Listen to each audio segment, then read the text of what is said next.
Hey, welcome everybody. There is actually only two people here right now. I'm pretty honest. I'm an honest person. So I end up like getting things out of the way to begin with. Like, oh no, there's only two people in here.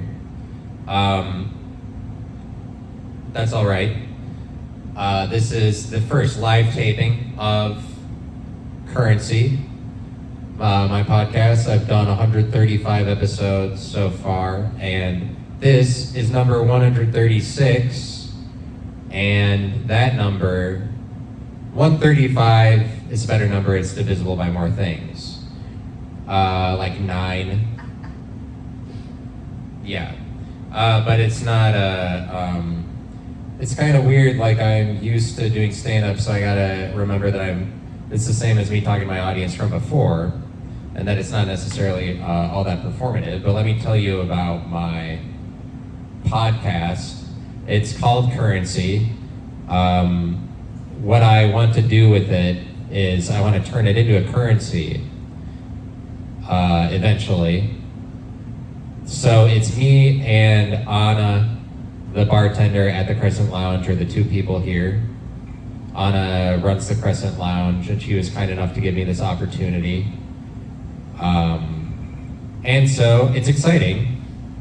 This is going on. But, so anyway, let me tell you about the currency that I plan on transforming this podcast into. But let me just tell you about currencies and the theory behind them. And let me tell you right up front that I'm one of the leading authorities in the area of currency, because I've already been able to devote 135 hours in its name. I've already contributed very many hours. I've already proved my ability to talk about current events. I'm one of the foremost leaders on currency.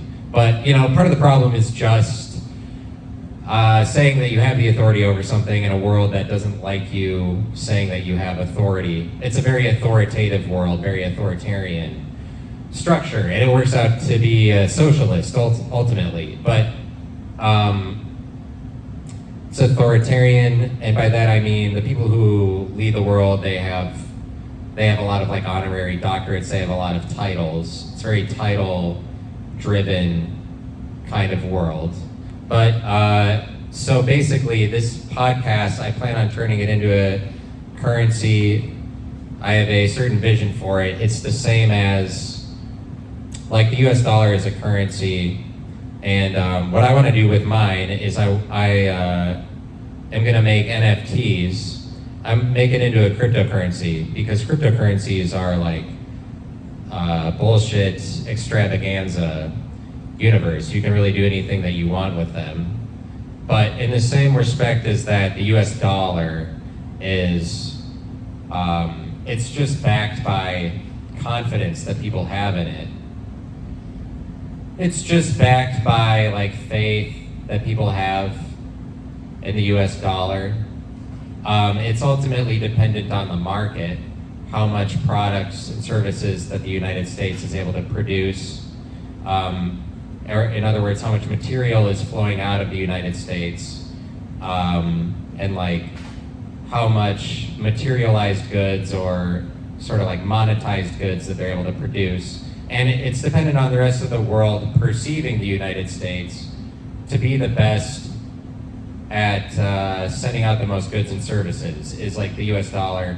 The amount that the rest of the world believes in the United States is how powerful the US dollar is as a currency. And I talk about the US dollar because it's the reserve currency for the world, which means that it is the currency that's on hand in the most other nations' banks. It's the most popular currency in the world. It's the most traded. And that's a result of that the world thinks the United States is the best currency or whatever it is. It's just like belief that they have in it. And so what I am creating is a currency that is competitive in the same regard, because currencies are just based on how much faith that you have in the currency, and they're ultimately just banking. banks. Currencies are banks. And so you're going to want to fill that in on your sermon notes that I passed out. Currencies are banks is the first blank. Your sermon notes at home, they are pretty much banks, like whatever you put your money in. Like you can put your money in US dollars, and that's like a bank. I'm saying forget about the banking system. A better way of describing banks, understanding them, is that you're putting your money into a currency, not a bank, or like into a stock or whatever. But anyways, cryptocurrencies came along, and they made it so that you have all of these other options for currencies, but if you put your money into a cryptocurrency instead of the US dollar, which is a fiat currency or a national currency, you're putting your money into a currency that's backed by the internet. And so you're putting your faith in like the power of the internet, which is a more decentralized kind of currency, more decentralized than national currencies. And so, but I'm getting off track a little bit. It's more entertaining if I describe to you what my plan is for my currency. I'm getting ahead of myself or whatever.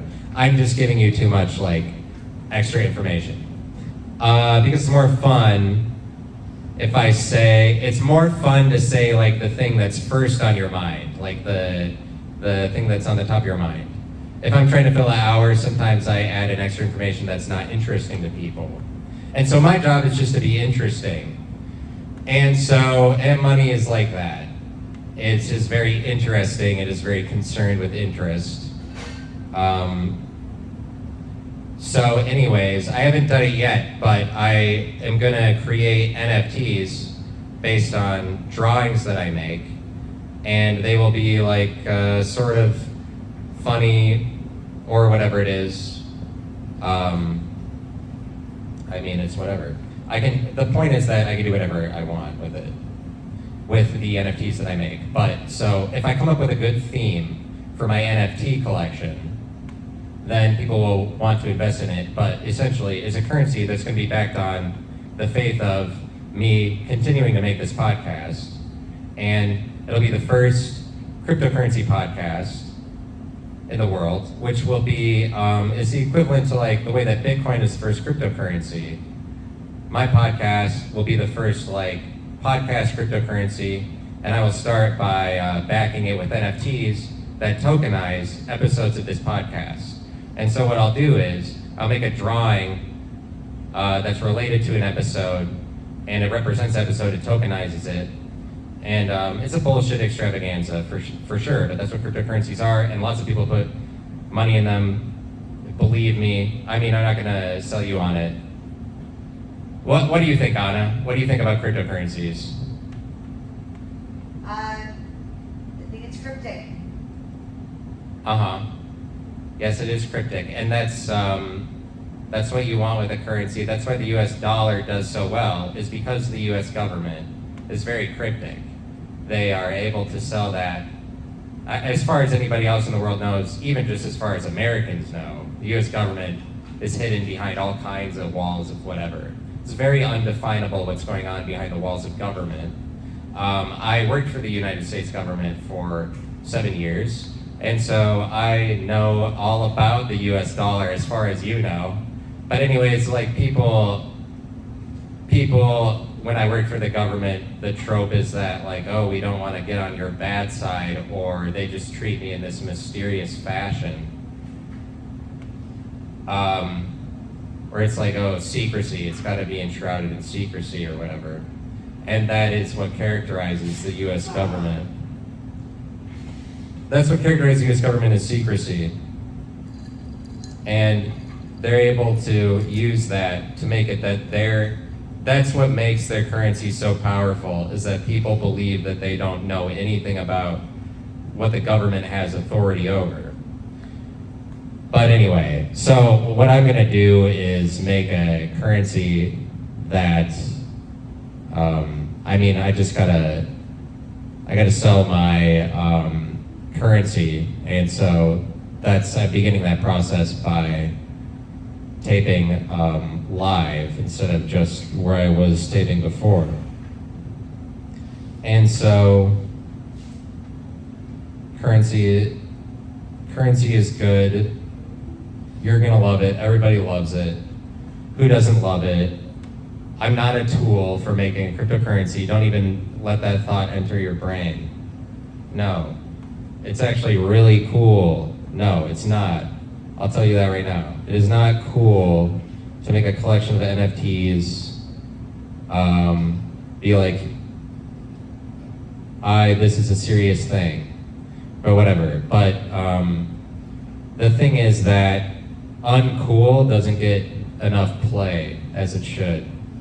I am not, I don't know that I'm uncool. I think that the world defines cool as that, like if you have a girlfriend or if you're married, is what I would essentially say is what makes you cool.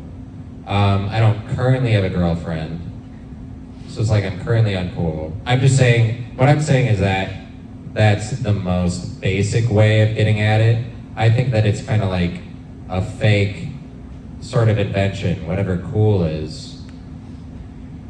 It is an invention by cool people. It's kind of, I would say it's an invention by Christian people, that what cool is.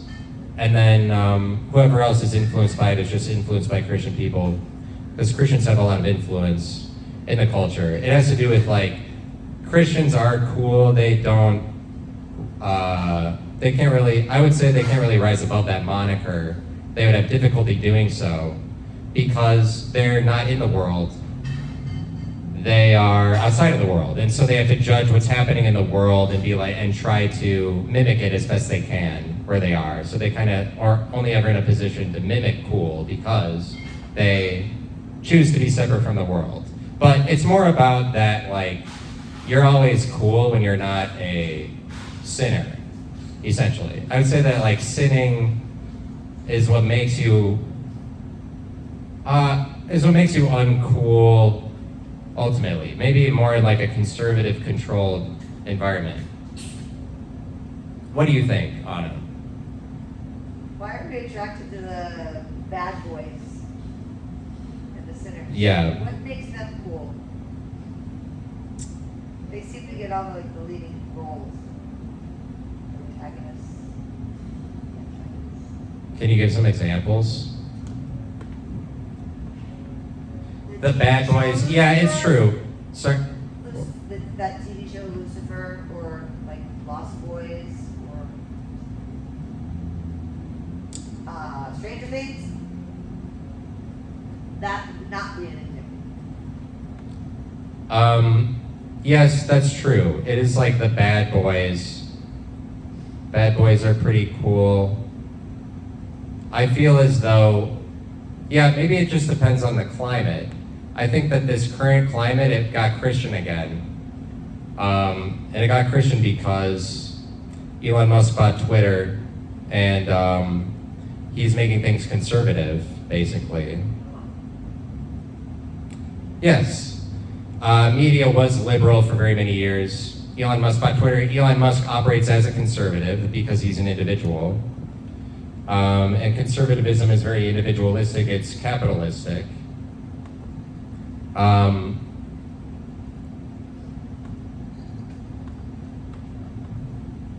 Elon Musk, he bought Twitter, and then boom, shit's conservative. Yes, I would say that it is true that media has become a lot more conservative in the last couple of years. I blame it on the Elon Musk bought Twitter, but definitely then it was, in my lifetime preceding that, it was a lot more liberal because it was controlled by cable news. Recently, the internet has started to take over. X is leading the way in media. It's the #1 news platform in the world, and is owned by Elon Musk. Elon Musk espouses conservative values, and if you go on X, the #1 news platform in the world, a lot of people are talking a lot of conservative shit on there. And it's like being a good boy or being a bad boy, you're right. It's like, what it feels like in a conservative climate, the good boys are actually cooler. Like, you know that bar downtown, Goody Boy. I don't know how that's related. Isn't that like drive-in restaurant? No. Oh. It's like it's a bar. The Business? it is still open, yeah.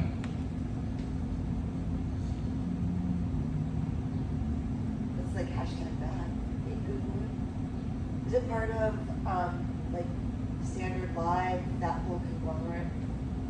I don't know who owns it. It's right on High Street. It could be part of like the people that own that. Well, regardless of if it's like it's an invention of Christian people, I'm just against it. I'm against cool. Maybe because I'm more of a warm person. People are not. It's just that like warm doesn't have a community of people behind it that's like galvanizing support for warm. Because it's always cool. Cool is more socialist, and it's like in a conservative climate, you're always good as long as you're married, or at least around conservative people. But like cool is more socialist, is for socialist people. Warm is more uncool. It's more obvious, like to be warm. Like what do you think about warm? It's like peeing in a pool or something. Like it's embarrassing. And the thing that you are not supposed to be in public is like embarrassing. You're not supposed to be embarrassed in public. The thing about cool is that you're sort of have to be that all the time just as the standard. You don't go into a place being like, I'm gonna look uncool in here. Or like, I'm going to be, you don't go into a place like trying to be embarrassed about it. Embarrassed is more for people who are warm or who are like real, in my opinion. In my opinion, cool is faker, regardless of if it's like Christian influence. It's for, cool is a word for like objectively speaking, for being stylistic and average. Being both in terms of style and in terms of averageness, or instead of averageness, you could use the word popularity. Like, it's a midway point between choosing style and then being popular is what cool is for. That's why so many people want to be cool, because you want to be popular and you want to be stylistic, but those two things are actually very different. Having style makes you individualistic to have style.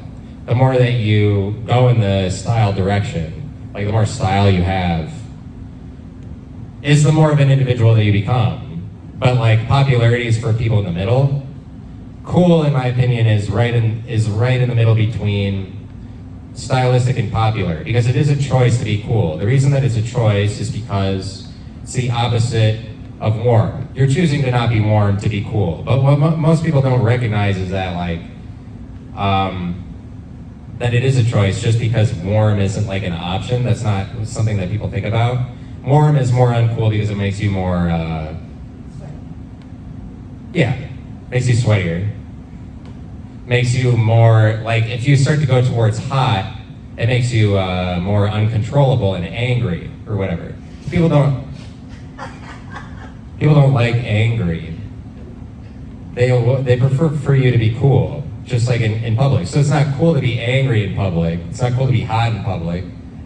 And just like in general, following that same logic, not cool to be warm in public. And so it's like kind of silly to even mention the temperature relationship to like being cool, being in the know. It's not like you necessarily have to say that they can be separate things, you would say. I'm just saying, I'm trying to get to the bottom of cool. I think everything's a big conspiracy. Like, there has to be a reason that we started saying cool to describe being in the know, being trendy. Because it came after cool the temperature. And what I'm saying is cool trendy is grounded in cool the temperature. Because cool the temperature began that, and so it spawned cool trendy. I'm just trying to find what is the connection between those things. Because if there is no connection, I have a lot of questions about cool. If it is not related to the temperature, which came first and is the original cool, there has to be an explanation for like, why do people start saying cool to be like, oh, it's in the know? Because it doesn't make any sense. Or it's just like, the only thing you could go back to describe it is the temperature. What else would you say? And because of that reason, I'm saying the community of people that is cool, it's kind of shallower, it's more fake. Because, especially the more that you want to disregard its origins or like say it's not related to the, because just on the surface of it, it doesn't look like it's related to the temperature in any way. But it's just that being warm doesn't get enough play, and you're not allowed to be that because it's embarrassing, because human bodies are warm. There's another reason why cool is fake, is because I am warm all the time, literally, obviously. Everybody, 98.6 degrees is pretty warm. Cool is, Dead. Yeah, cool is dead. So why are people like walking around? Why is it always cool is the standard for being in public, like socially. It's socialistic as opposed to capitalistic. But it's like to be social properly, you're being cool, not warm. Warm is just more embarrassing because all the like puking is warm, peeing is warm, shitting is warm. All the human bodily functions that come from like a 98.6 degree body are all warm. And all of that stuff is like seen as embarrassing. Cool is not real because you're like human body talking to people. It's just kind of like a trendy way of describing it. And in my opinion, being cool is just a more disguising kind of thing. Like you have to hide behind style in order to be cool, because it's really not cool to be obvious about things, just like be straightforward. Being real is not cool, I don't think. But the world makes it out to be, and like if there were more people in here, I would be preaching to them, you know, because this is kind of like a sermon or whatever. It's like whatever. If I get serious, then it's more a sermon. But I'm like preaching against cool people. But because the more cool that it is, that's the colder that it gets, and then it gets real cool.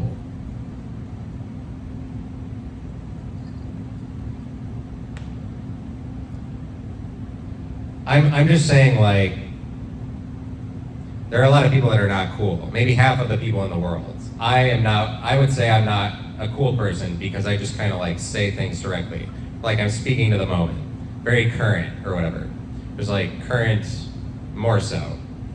There's a lot of people that are maybe more naturally cool and they're just more like disguising of themselves to be who they are. And I'm saying it's disguising to be like, yeah, cold is what we are, when actually everybody's warm, literally speaking. But let me tell you about okay, and instead of cool, because I like to look at the word as an entire object. Like people aren't going outside of cool enough to be like, what is the problem with cool? What's the mystery? Let's look at okay. Okay is the real cool, in my opinion. Like okay is what cool bills itself to be. Like it's fake to say that you're popular and that you're stylistic at the same time, because that you're average and stylistic, because if you're popular, you're in the middle. You appeal to the most people. If you're in the middle, you're average. That's being mid. And so it's really like, and I'm saying cool is that because it is midway between an extreme of style, cold, and medium temperature, which is averageness. But like medium temperature, averageness, like the real cool is okay because that appeals to more people. Cool bills itself as like, if you're cool, you're kind of just like a people person, like everybody is or whatever. Okay is better than cool, and it's more secular than cool. And because anybody can get on board with it at any time, because it's so average. Cool is a certain spiritual energy that originated with Native Americans. The Choctaw tribe is the first known group of people that There's a first known group of people that were using okay to say whatever they're saying with okay. But basically, the Choctaw tribe used the term okay, O-K-E-H, before anybody else in North America to say, it was a term meaning like it is so, or like a compromise. Like if you can't figure out anything better, then we're gonna be okay. Like it was a way for people to agree with each other and be on the same page. But what's interesting is that it developed among European settlers to mean the same thing. And so it's kind of just like a spiritual energy that exists in North America, just in that location. It's like a spirit, the spirit of okay. You want to get on board with the spirit of okay, it's like smoking the peace pipe, whatever. Like, it pacifies you to be okay. You don't have to go into that, but a lot of people try to get other people on board with okay, and they're like, oh, are you okay? To get you to be that. It's kind of, it's so mid, it's so average that there's no style involved with okay. And in my opinion, it's better than cool in that respect. At least it's more popular. Anybody can get on board with it. It's not exclusive like cool is. Cool is more a club because it's more stylistic, it's more a choice. It's for a group of people that are able to get to that point. Okay is literally for everybody. Okay is for anybody that wants to be involved with it.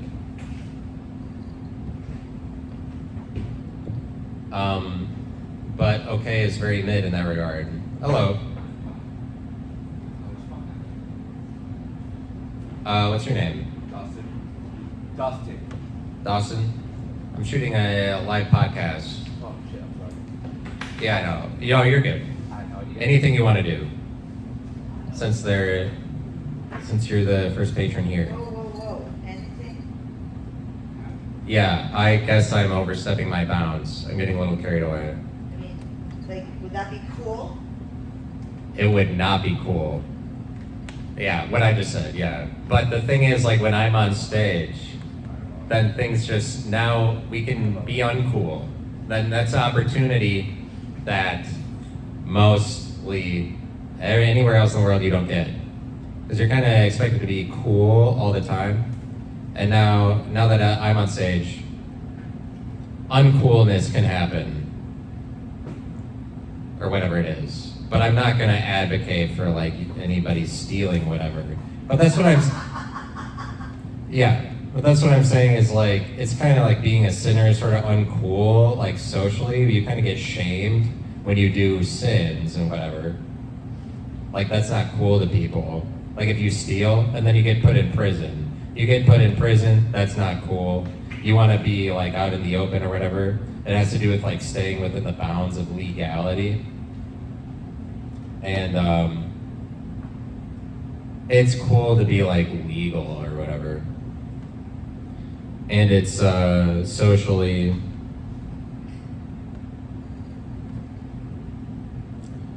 acceptable to be legal, more so than illegal, whatever. It's kind of why I say it seems like cool is an invention of like Christian people or religions, because they make it that, whatever it is. I won't talk about religion now that we have a guest, because that wouldn't be, it's just like you start talking about Christians, right? Or like saying that they're wrong, I think then you're starting to get uncool. Me? No, me. Oh, No, I'm just addressing anybody or whatever. but isn't it cool to be able to have free thought, Yes. freedom of speech, Yeah. choice? I just don't want to lose the guy that came in. No, he's He walked out, but he's coming back. Oh, okay. cool. Yes, well, it is cool Or maybe that he's not cool. it is cool to have free speech, but it's like more liberal. It's cooler. It's more liberal to like break the rules or whatever. And it's cooler inside than it is outside at this moment. Yes, it's still like 72 maybe in here or whatever. It's cool. Well, it's a happy medium. It's not like cool is all bad or whatever. It's just that the world is like run by cool people, and then like whoever gets on a TV screen is kind of like somebody who follows the rules. I think, in my opinion, is people who are following the rules are the ones that get seen as cool, because they follow the rules. And I'm cool. I don't know, well, like, if you stay within the bounds of whatever the authority that people expect of you, then people see that as cool. What people think is not cool is like being a narcissist, or like going out and being like, I'm shooting a live podcast, come and see me, like I have things to say that would be outside of my realm of authority. Like, people don't like narcissism because it means that it looks like you think that you have something to say or whatever.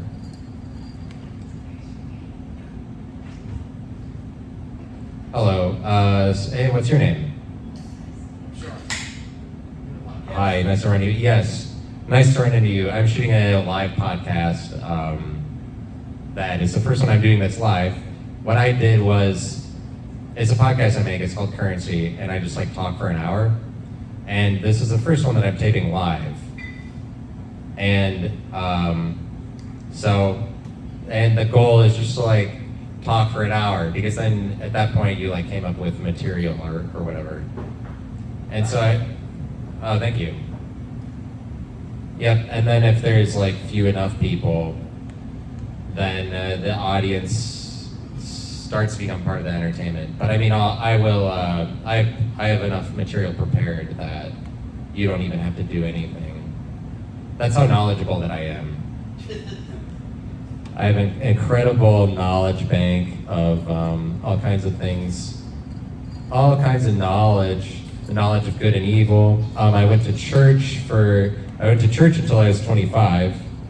In the Christian church, I was like devoutly Christian. I was following God's plan for my life. It was super dope, and everybody was like, hell yeah, it's cool being a Christian or whatever. You follow the rules, you're not in prison, and it was really great. And then at some point I couldn't do it anymore. I found that it was fun to not believe in Christianity or whatever. At some point I realized I didn't believe in Christianity, but they tell me that I'm born again, and like I'm so like it's kind of idiocy to take words very literally. But Christian people told me I was born again from like a young age, and like I took that literally, and so I'm kind of like two people now. And it's fun for me. One of them is a like Christian extremist or so. Yeah, but you can't. It's not cool. It's not cool to be like, I'm two people, and be serious about that in any way. You know. Because there's a place for people that are two people. It's called the bipolar camp or whatever. You're supposed to go into there and divulge all of your bipolarness away to a therapist or whatever. But instead of me talking to a therapist, I decided to come out into public and be like, hey, I'm two people out here, and then record it so that everybody could be involved. So everybody could get more. So everybody could get even more, everybody could get more aware of that shit. Get some two-personness as part of their life as well.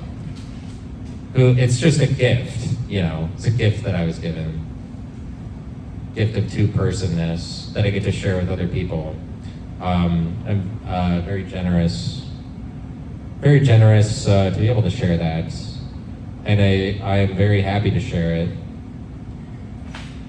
The gift of two-personness, but I'm just saying like I'm ahead of my time, you know. Everybody else is like, oh, let's send all of our stories to a therapist, and I'm like, no, I want to send mine to the internet so that the internet can see all of it, because I bet in the future, I don't know, things are just becoming more recorded. seems like shit's like all the shit is like more and more recorded. Do we get to the point where all of it's recorded? Possibly. I don't really know. It's just more money making to record things. And that's why people do it, is because it makes them money. If you want to make money in 2020, whatever it is this year, 2024, you want to make money, you just like put a camera on yourself because it's more materializing to videotape yourself. It makes you dollars to record yourself. I guess that things just become more combustible, or there's something more on the line, I guess, if you were recording yourself, and that's why it ends up making money for people rather than not being recorded. And it has to do with money, it has to do with currency, it has to do with like transactions. The same way that the US dollar is the most important currency in the world, is the biggest currency in the world, the reserve currency. It's that currency because it's traded the most. It is traded the most anytime there's a trade, there's a transaction of the US dollar, like among nations, because most nations have it. It's the most transacted currency. Whenever a transaction happens, that transaction is recorded. And so the most recorded currency in the world is the US dollar. It's the most powerful, it's the most valuable currency because it is the most recorded. That's sort of how money works for some reason. So the more recorded that something is, the more money that it can make. Or something like that. But, you know, I go out and I'm like, hey, I was born again, and that makes me two people. That's just kind of like a property that I'm exploiting, that I'm utilizing. Because I did literally believe I was born again, but the thing is that I was so Christian. And the thing is that I was so Christian that I really believed that I was born again. Again and again and again. Yeah, well, I keep doing it, right? Why would you stop at one? I want to get born again on top of that. Decentralize it. I want to be a lot of different lives. But so it's really like I was living my life as the person I was born again as when I was in the Christian church. When I stopped believing in it, then the guy I was born as originally came back, and that's the person that's speaking right now. And so that's really great, but it's just that that person is more evil and he talks to evil spirits. The second person I was born as is against the Christian church, and he's against the person that I was when I was Christian for as many years as I was. He's like, why did you usurp my personhood and make it all about you, the Christian person that I was? And so now that I'm the other guy that I was born as, that I literally am, and I walk around as that, I am vehemently against the person that I was to be born as the first time. And I'm like, oh, I'll go the opposite direction, and I'll just like talk to evil spirits. But the evil spirits told me it's a good idea to go and be a narcissist in public and share your knowledge that you have authority over because you're so knowledgeable.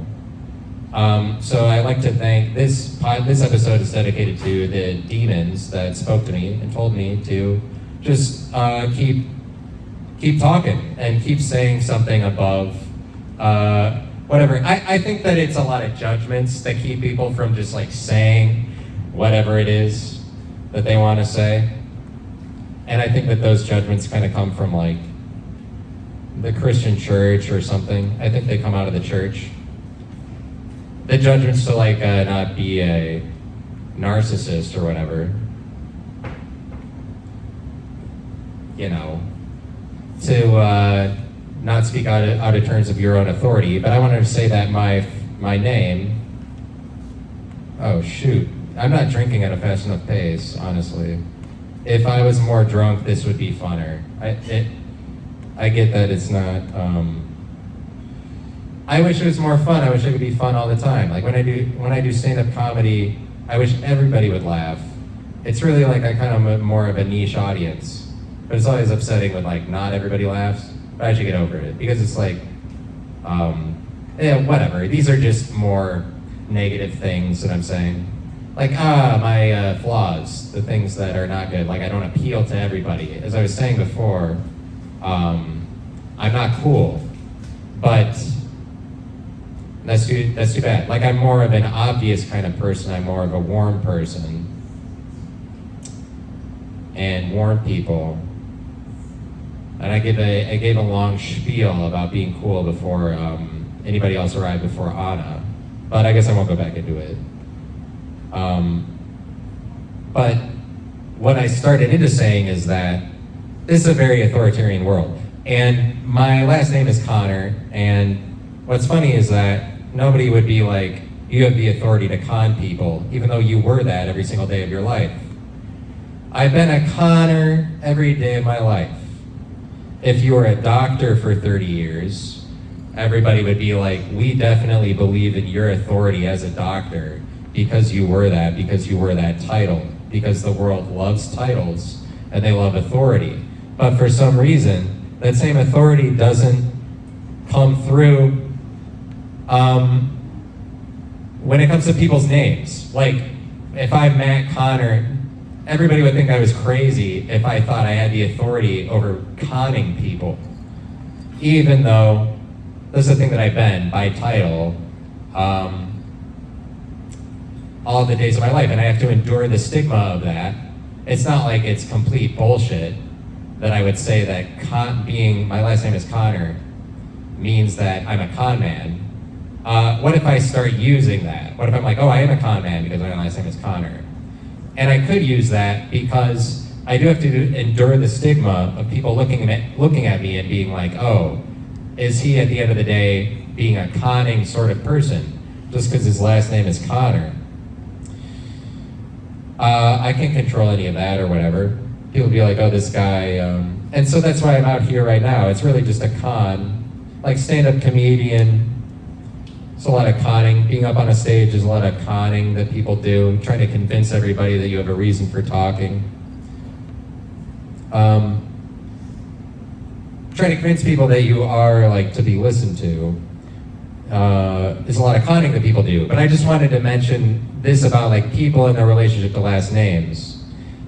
I just kind of have this thing where people's last names, I tend to think in my mind, probably just because I'm mentally ill. But I have this mental illness where I like to look at people's last names and think they're trying to live up to the last name. And it's like infiltrated my mind like a virus, like I can't get over it. Yeah, I can't get over it. I can't get over thinking like, I wonder if that person is being like what their name is. And it's like Giannis Antetokounmpo. Any NBA fans? Yeah. Giannis Antetokounmpo, his last name, it's like, it's not related to anything. And really people, the NBA community treats him in that same way, like he's cheating. I would say that it is cheating, like literally, in my opinion, it's cheating to have a name like Antetokounmpo that is so lengthy and undefinable that it's not related to anything, that we would not be able to figure out what Antetokounmpo is related to, just on the surface, because it's so long. But what is funny is that him as a player, he's so like lengthy and undefinable. He's as lengthy and undefinable as his last name. And that's the way that the NBA community treats him. Even though he's like the greatest player, he's not talked about like he's the greatest. They often try to exclude his name as much as they can. Since people don't really like somebody who has a long ass last name because it's totally unrelatable. And it's like, just as skilled as he is as a player, so lengthy and undefinable, it's the same as his last name. But it's like people hate M. Night Shyamalan for the same reason. Like we don't, at some point people are like, get the fuck out of here, M. Night Shyamalan. We don't give a fuck about what you're saying. It has to do with like, it's a foreigner's last name and it's unlike anything we've ever heard. We're like, we don't really believe what you're buying. We don't believe what you're putting down. you look at Donald Trump, everything that Donald Trump does, it's like he's just trumping people all the time. He's trumping the news, he's trumping the legal system, he's trumping the political system, he's trumping whatever he comes across. And whatever it is, he's winning a lot of games, a lot of competitions, he's trumping people. But you're not allowed to look at Donald Trump and be like, oh yeah, it's because of his last name. I feel like that is the most specific way of describing the phenomenon of Donald Trump. Like, it would be like you're not allowed to look at somebody's last name and say that that's you're not allowed to look at that for information. Say like, oh, there's a reason, like that information. Hey. Yeah. Donald's last name? Yeah. He thinks the truth after, and he's the king. Sorry, what did you say? He's the king. His last name. Antetokounmpo? He's the king. Oh, seriously? Yeah.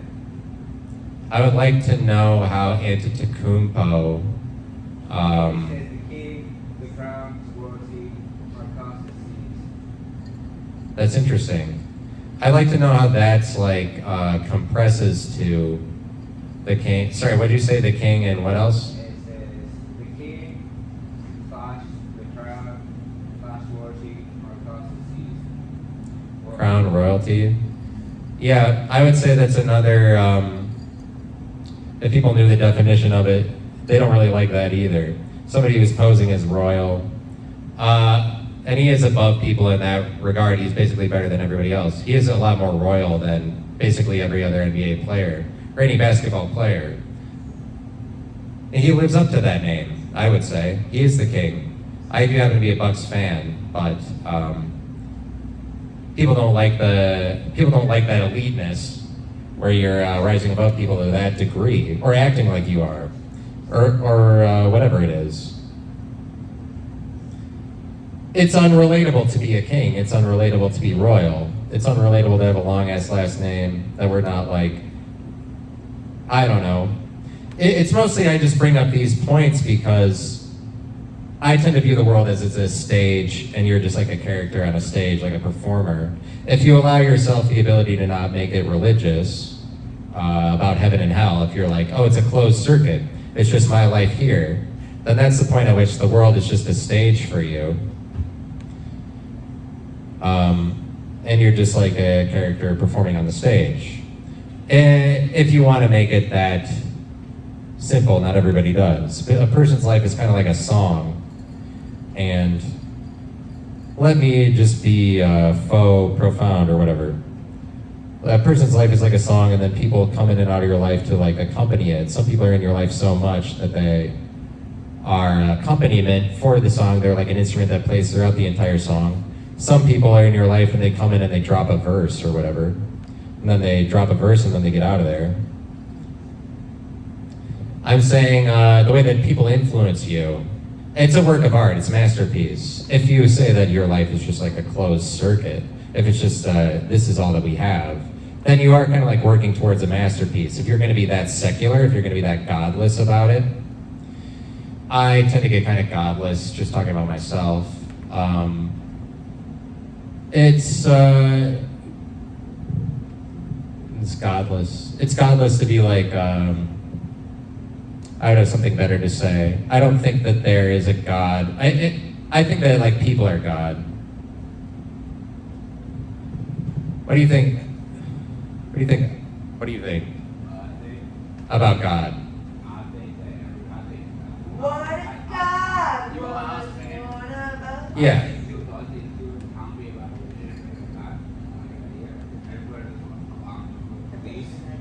Everyone has their own beliefs and their own price, so like you can't tell someone what part of the country you're from, how it's raised.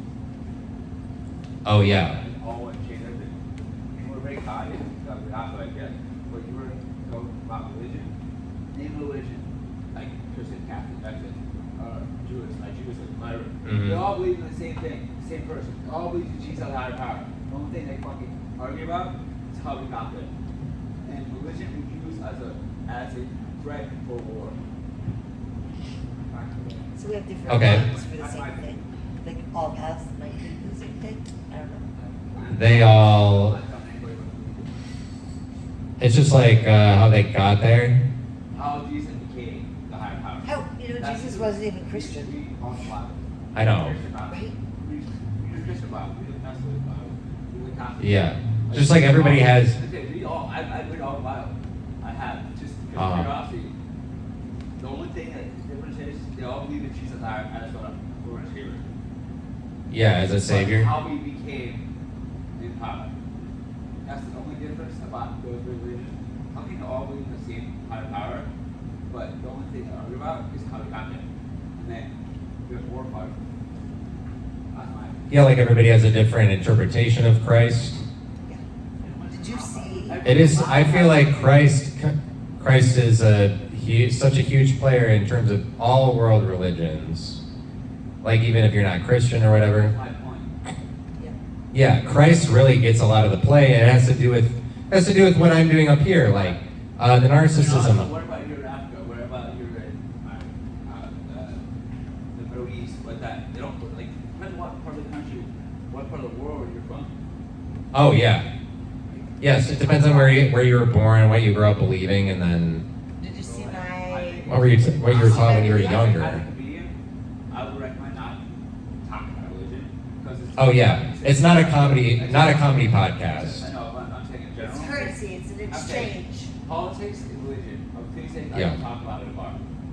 Well, this podcast it is an exchange. Currency is an exchange. It's I'm trying to break all the rules. I'm trying to be. Yes. Let's open the conversation. Because you're maybe cool or not cool. It's generally uncool to be like talk about religion at a bar or whatever. And I'd say it's uncool to talk about Christians in any sort of negative way. But Be- Christ changed according to some written words. Christ changed water into wine, right? Mhm. Served it to his disciples. So he very well could be the OG bartender. Yeah, I guess it's like what the world's oldest profession. Well, one of the two. It's one of the older professions There you or go. something. Yeah. So Jesus was the original bartender. He turned water to wine. That's true. I hadn't thought about that. There's a really cute little video. Yeah, that's pretty sinful of him to do all that. Jesus being the original bartender and whatever. I think it's pretty Still narcissistic. not cool. Yeah. Or is it cool? It's hard to tell what cool is and the way that it influences whatever all that we're doing. But everybody passes cool around so flippantly. You pulled your friends, and it's like, oh, you should care about your friends that you care about. Everything's cool. Everybody has. Not everything is cool. No, everybody has their own cool, or their own personality, their own friends. Their own Yeah, it's subjective. Yeah, I'm saying like you're saying like everybody's kind of the same. Or like at the end of the day, it's not, you're not going to listen to somebody's opinion over somebody else's because everybody was like raised. What's cool to me, what's cool to you, particularly. Right. So how do you say I'm not cool? Yeah. Well, I'm the one like up here saying my opinion on cool is better than other people's. So it's like until somebody does it with a microphone, I feel like I have more authority over it. I feel like my opinion is better because I'm talking and recording it. Because that's the way that the world runs, is that, that's the way the world runs, is a big competition, and then like, it's all based on authority. If you tell somebody, if you're able to like prove in some way you have the authority over it, and the way that you do that is like, in today's world, just like recording yourself, and then putting some sort of title on it, like I'll put a title on the episode at the end.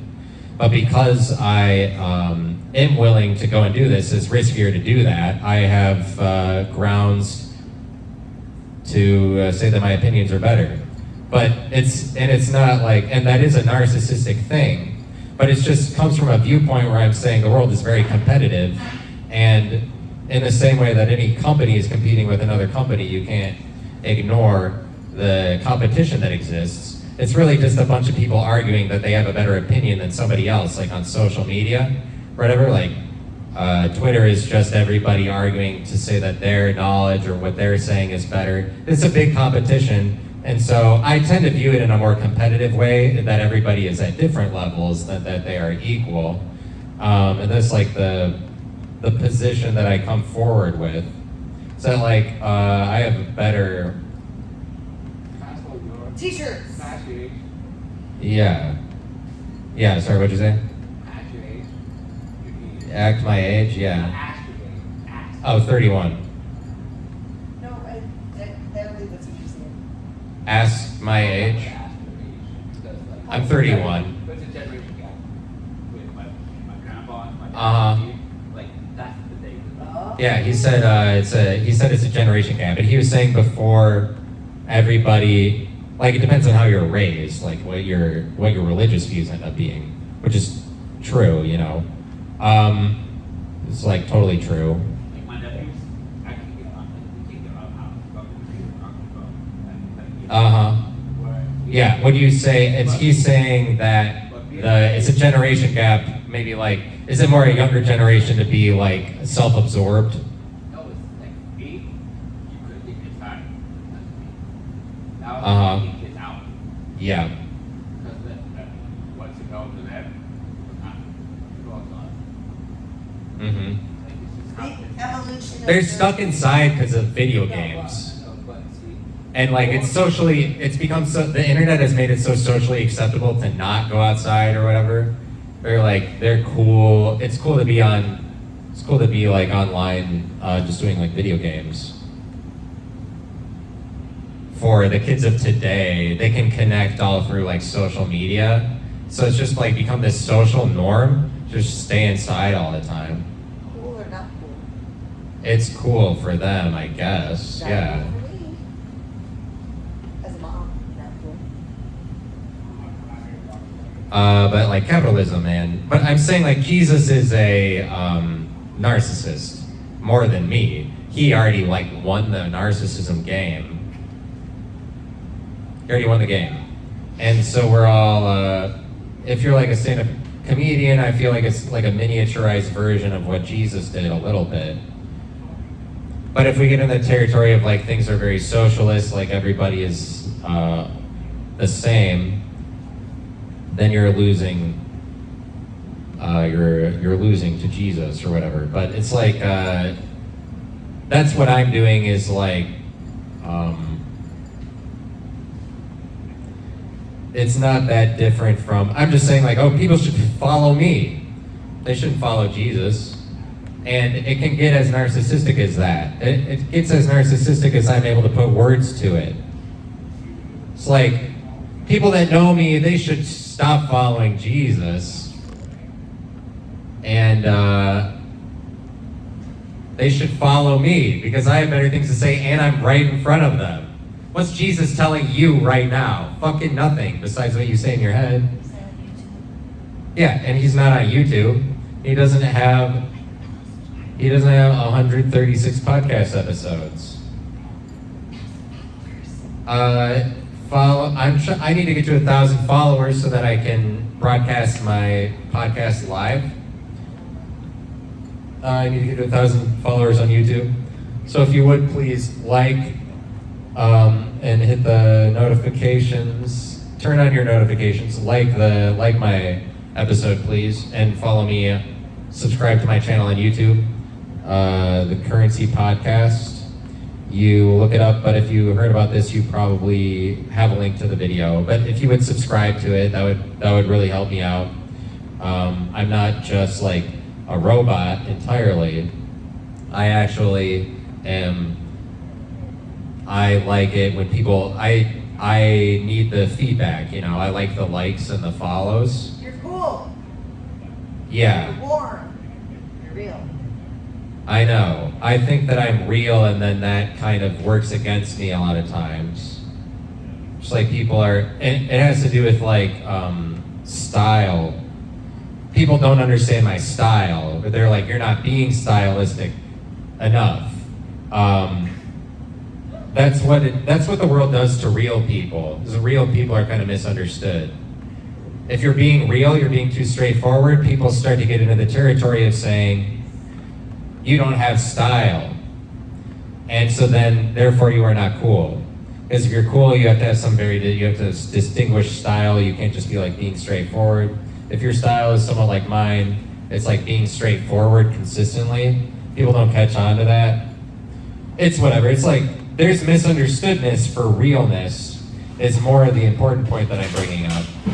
Because the world is always on the search for real. All right, it's like, we want the realest thing. We want the most real to come about. Take a drink here.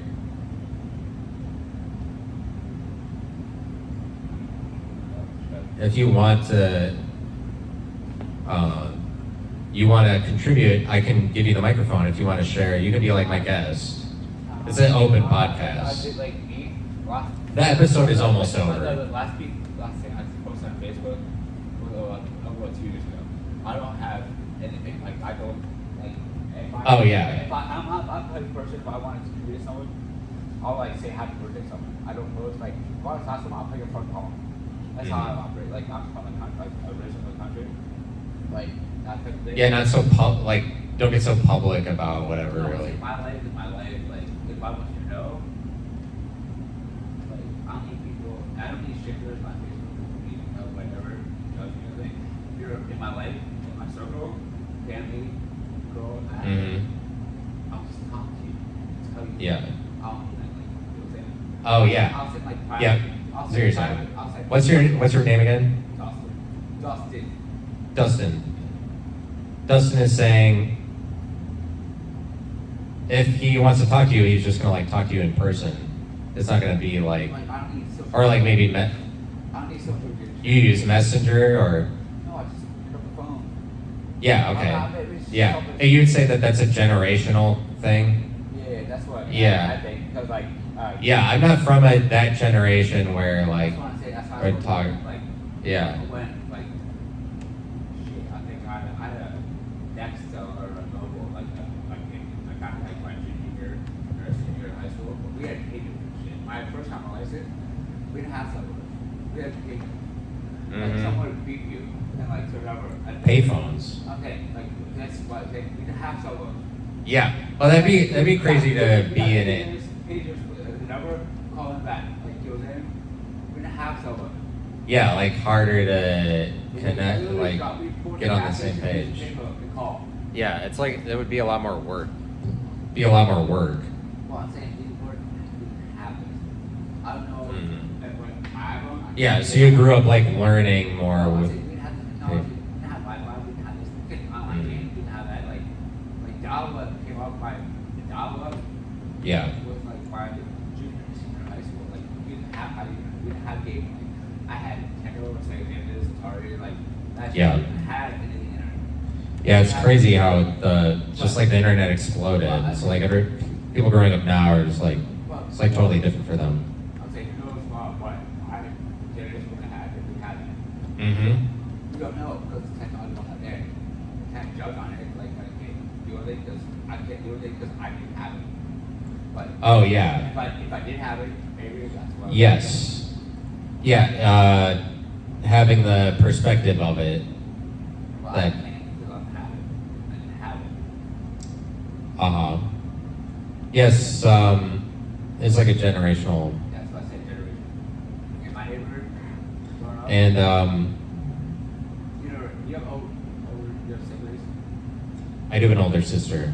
The episode is almost over, and the last thing I want to say is that capitalist structures are kind of like problematic, and they are. What was I talking about? I was talking about like cool and warm. It's not really cool to.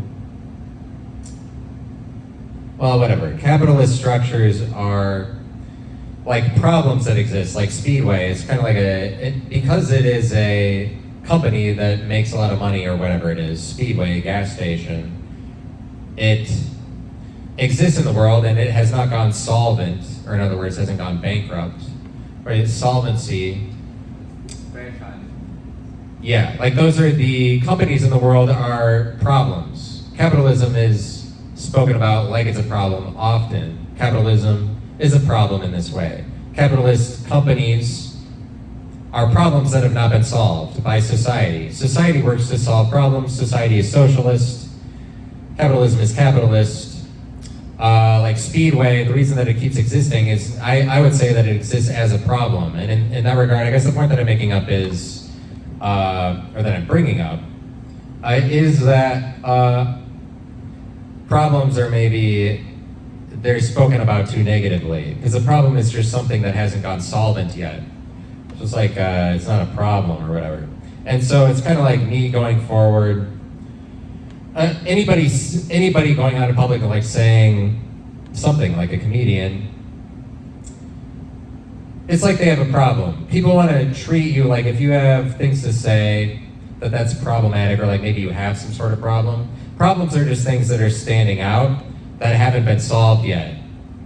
And they only exist as long as they keep, I don't know, like contributing something or becoming, they're transactable to the surrounding society, that the surrounding society is able to interact with them, like a Speedway or any company. Capitalist companies are problems. They haven't gone bankrupt, they haven't gone solvent. But currencies overall, they work that same way. If you want to have the best currency, yes, I guess I'm trying to wrap it up in some artistic way, but I don't really need to. The best currency is probably the most problematic one. I'm just saying it's kind of an insult to tell somebody that they are unproblematic, as if they are easy to define or understand. It's kind of insulting. And I'm just saying that maybe problems are better than people give them credit for. Yep. Thank you.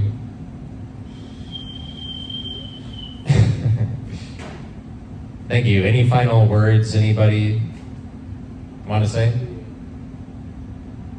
Recycling is good. Recycling is good. Thank you. Thanks, Dustin. We love Thank you, guys. having Bye. you here. Have a good one.